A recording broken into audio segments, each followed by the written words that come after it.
এতটা পড়ুন যে মানুষ আপনাকে পাগল বলা শুরু করে।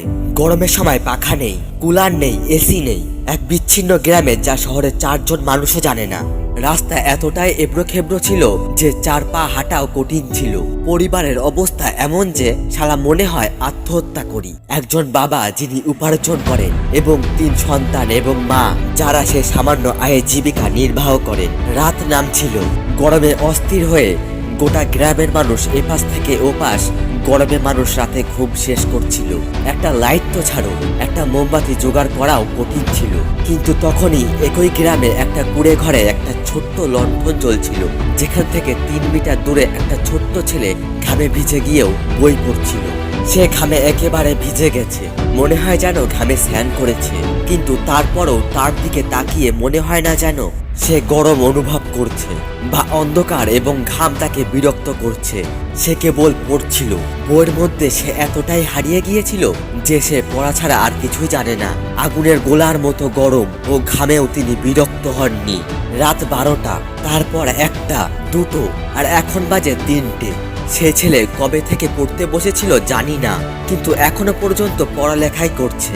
তারপর হঠাৎ করে পুরো ঘর অন্ধকার হয়ে যায়। আসলে সেই মোমবাতি নিভে গেছে।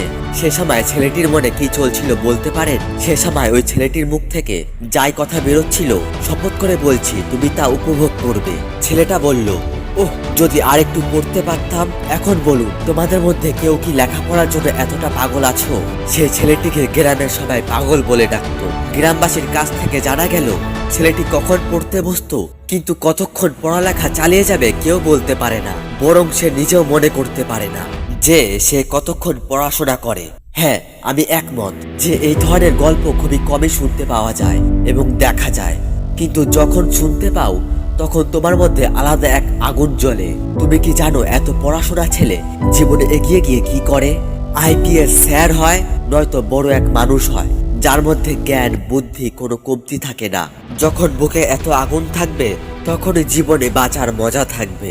যখন একটা ছেলে এতটাই গরিব, সেই পরিস্থিতির সঙ্গে লড়াই করে সংগ্রাম করে মুখোমুখি হয়ে বড় স্বপ্ন পূরণ করতে পারে, তখন আপনি কেন পারবেন না? নিজের মধ্যে 4 পয়সার জ্ঞান না থাকলেও নিজেদের সন্তানও সম্মান দেবে না।